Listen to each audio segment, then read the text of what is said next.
तो साहिबा ये जो बात कर रही हैं कि कोई नई चीज़ तो लेजिस्लेट नहीं हुई है, वही 3 चीज़ें हैं जो पहले से वाजे हैं, हमने तो इसको क्लैरिफाई किया है, we haven't added anything to the pre existing law. इसको कैसे देख रहे हैं आप लोग? जी देखिए, अगर तो सिर्फ इसको एक वैक्यूम में देखा जाए तो इनकी बात कुछ हद तक जायज़ है, मगर हमें इसको वैक्यूम में नहीं देखना, हमने देखना है कि इस वक्त सूरत हाल क्या है। और ये तो साफ जाहिर होता है, ये अपनी असल नीयत बयान नहीं कर रहे। इनकी नीयत हॉर्स ट्रेडिंग को रोकना नहीं है, इनकी नीयत जो साफ वाज़े हो गई और लोग देख सक रहे हैं वो है सुप्रीम कोर्ट के ऑर्डर की नफी करना। अब सुप्रीम कोर्ट का ऑर्डर वाज़े है, जो मेजॉरिटी डिसीजन है, वो अब एक नियम भी है, मेजॉरिटी जो डिसीजन होता है वो बाइंडिंग होता है until and unless it's set aside। अब इन्होंने ये जो बिल लेकर आए हैं, इन्होंने इसमें ये भी लिखा है that this present amendment will take precedence over court orders। अब इससे तो बिल्कुल इनकी नीयत जाहिर हो गई कि ये चाह रहे हैं कि सुप्रीम कोर्ट का जो फैसला आया है उस पर अमल दरामद इनको ना करनी पड़े, और इसलिए ये इस बिल को लेकर आ रहे हैं और इसको रेट्रोस्पेक्टिव एप्लीकेशन के लिए लेकर आ रहे हैं। पार्लियामेंट का राइट तो है ना कि वो पार्लियामेंट का राइट है कि बिल्कुल पार्लियामेंट का इस्तेहकाक है कि वो लेजिस्लेट करे एंड वो फॉरवर्ड लुकिंग बिल्कुल लेजिस्लेशन लेकर आए आगे के लिए। अब जो माजी में हो चुका, एंड इसके अंदर बड़ा अहम है कि हम उसको देखें जो कि आपको शॉर्ट ऑर्डर में उन्होंने जजेस ने हवाला दिया, पेक्यूलियर सर्कमस्टांसेस का। वो सर्कमस्टांसेस जिसकी बिना पे जरूरत पड़ी सुप्रीम कोर्ट में जाने की और उनको इस केस पे डिलिबरेट करने की। अब क्या हुआ, सुप्रीम कोर्ट के अपने फैसले में वहां पे माइनॉरिटी मेजॉरिटी नहीं, सब जजेस की ये राय थी कि इलेक्शन कमीशन ऑफ पाकिस्तान ने एक आईनी इदारे ने एक गैर आईनी एक्शन लिया। उन्होंने आइन की गलत तशरीह की और उस पर जो अमल दरामद हुआ वो गलत था। वो क्या था, आपने एक जमात से निशान, तो सुप्रीम कोर्ट ने कहा इनको नहीं मिल सकता, मगर जमात जो है उसका वजूद तो नहीं खत्म हुआ था। तो इलेक्शन कमीशन की तशरीह की वजह से आपने एक जमात के जो मेंबरान हैं, जो नुमाइंदे हैं, उनको जबरदस्ती आजाद उम्मीदवार डिक्लेयर कर दिया। लेकिन इस पे तारर साहब का पॉइंट ये है ना कि अगर आपके 81 लोग हल्फनामा दे चुके हैं that you associate with SIC, तो आप उसको स्विच कैसे कर सकते हैं? ये तो वायलेशन ऑफ द ओथ नहीं हो गया? ये वायलेशन ऑफ द ओथ नहीं है जी। सबसे बड़ी वायलेशन तो इस मुल्क में आइन की तब हुई जब इलेक्शन बर वक्त ना हुए। उसके बाद इलेक्शन कमीशन ऑफ पाकिस्तान ने जितने गैर जमहूरी इकदाम लिए और जिस तरह की अनकॉन्स्टिट्यूशनल, मैलिफाइड, फुल ऑफ मैलिस, बदनीयती पे मबनी उनके इकदामात थे, उसका अजाला कहीं ना कहीं तो होना था ना। पाकिस्तान तहरीक इंसाफ तो रिव्यू में चली गई थी सुप्रीम कोर्ट के फैसले के बाद, वो आज तक पेंडिंग है, उस पर कोई पेशरफ नहीं हुई। उसके बाद ये केस सामने आया। अब देखिए, अगर तो आप कहें कि एक इतनी बड़ी गैर आईनी स्टेप इलेक्शन कमीशन ले ले और उसकी हम दुरुस्ती ना करें और फिर मजीद हम बजिद हो जाए कि एक जमात के साथ नाइंसाफी हुई, हमारा मैंडेट, सबसे पहले हमारा निशान छीना गया, ठीक है, हमारा वजूद खत्म किया गया इलेक्शन में, उसके बावजूद हम जीते, हमारे अवाम का मैंडेट चोरी किया गया। फिर तहरीक इंसाफ को आप दोबारा से अब उनका और अवाम का हक उनसे छीनना चाह रहे हैं। पहले आपने ट्राइब्यूनल वाली आप अमेंडमेंट लेकर आए कि ट्राइब्यूनल में आप रिटायर्ड जजेस बैठाएंगे, उनको तनख्वाहें देंगे, अपनी मर्जी के उनसे फैसले लेंगे। उसके बाद अब दोबारा चोरी करना चाह रहे हैं अवाम से। बिल्कुल, इस पे आप इलेक्शन कमीशन का जो इकदाम है उसको अनकॉन्स्टिट्यूशनल कह रहे हैं, वो सुप्रीम कोर्ट के इकदाम को अनकॉन्स्टिट्यूशनल कह रहे हैं। सुप्रीम कोर्ट का इकदाम तो अनकॉन्स्टिट्यूशनल नहीं हो सकता ना, इट्स द सुपीरियर बॉडी, इससे आला अदलिया है, इसके ऊपर कुछ नहीं है। उनका क्या काम है? उनका काम है आइन की तशरीह करना, बिल्कुल इंटरप्रेट करना। लेकिन वो कह रहे हैं रीराइटिंग हो गई है। मैं उनसे जवाब ले लूं। ज़ेब साहिबा, ये बताइए कि जी, मैं कुछ सवालात करना चाह रही हूँ और थोड़ी सी दुरुस्ती करना चाह रही हूँ। पार्लियामेंट सॉवरन है, कॉन्स्टिट्यूशन आईने पाकिस्तान सुप्रीम है, सुप्रीम आइन है, पार्लियामेंट नहीं है। पार्लियामेंट इस तरह की कानून साजी नहीं कर सकती जो आईने पाकिस्तान की रूह के खिलाफ हो। और ये जो कानून साजी लेकर आ रहे हैं, ये ना सिर्फ आइन, ये जमहूरियत के रूह के भी खिलाफ है। क्योंकि इससे ये क्या करना चाह रहे हैं, ये एक ऐसी पार्लियामान बनाना चाह रहे हैं जो अनरिप्रेजेंटेटिव होगी, जिसके अंदर जिस तनासुब से, स्पेशली जब हम रिजर्व सीट्स को लेते हैं, वो प्रोपोर्शनल रिप्रेजेंटेशन के नियम पर है। एक जिस तनासुब से आपने सीटें जीती, आपको वोट मिला, उस तनासुब से आपको सीटें दी जाएंगी। अब जैसे केपी में अगर ये अपना ये असूल लगा लेते हैं, जिस जमात ने 3 सीटें जीती उसको 10 मखसूस नशिस्तें मिल जाएंगी, तो ये आप पार्लियामेंट को अनडेमोक्रेटिक, अब अनरिप्रेजेंटेटिव कर रहे हैं। ये आइन और जमहूरियत की रूह के खिलाफ है और ये बेशक कर लें, इसको उन्होंने बुलडोज किया है, ये इसको सेनेट में भी आज बुलडोज करना चाहेंगे, इसके ऊपर सदर साहब असेंट भी दे देंगे फौरी रातों रात। मगर हम ये भी बता दें, अगर इन्होंने ये किया तो पाकिस्तान तहरीक इंसाफ ना सिर्फ ये मुकदमा सड़कों पर लेकर आएगी, हम अदालतों में भी जाएंगे और अदालत में इस तरमीम को कूड़े के डब्बे में फेंका जाएगा।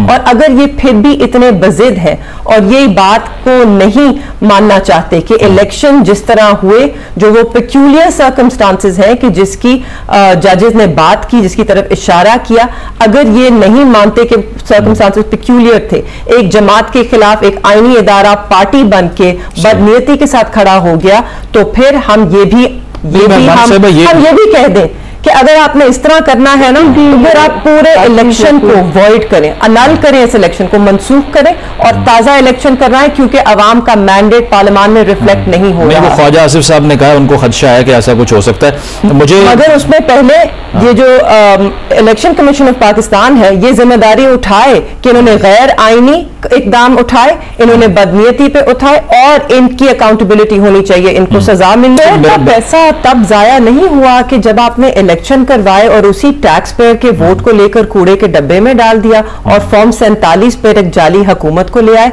इन्हें इनसिक्योर भी याद आता कि जब आप और अब हुकूमत नहीं बनती है तो उसका रोना रोते हैं, क्या हुआ था, ऊपर क्यों नहीं रोशनी, आई अंडरस्टैंड वो क्या ट्रांसपेरेंट इलेक्शन था, घबराहट है। चलें, आप लोगों को डेस्परेशन है कि किस तरह जो है आप लोग पावर में, हुकूमत बनाने का तो चांस था आपके पास, क्यों नहीं लिया? एग्जैक्टली।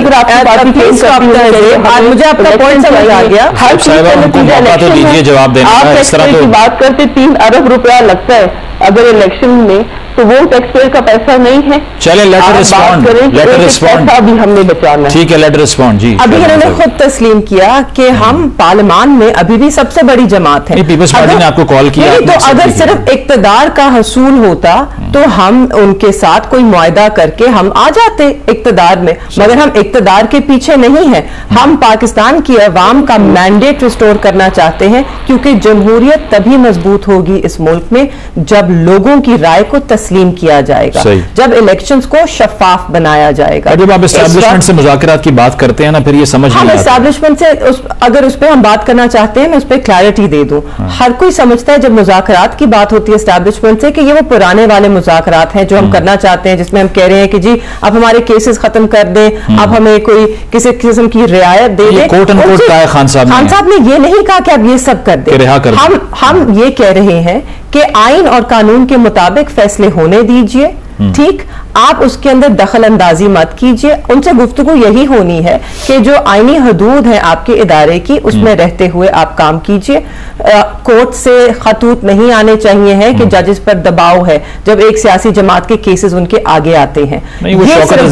साहब ने जब तकरीर की थी, आप लोगों ने कन्फ्रंट किया था। खान साहब मुल्क नहीं छोड़ना चाहते हैं, तो यहाँ पे कोई एग्जाइल के लिए गुफ्तगू नहीं हो रही है। वो कोई करप्शन के केसेस माफ नहीं करवाना चाहते। वो तो कह रहे हैं मैं अपना एक एक केस, अभी तक 300 पेशियां हो चुकी हैं, वो एक एक केस का सामना कर रहे हैं और हमारी जमात का हर बंदा केस का सामना करेगा। मगर झूठे बोगस केसेस बनाना बंद कर दें।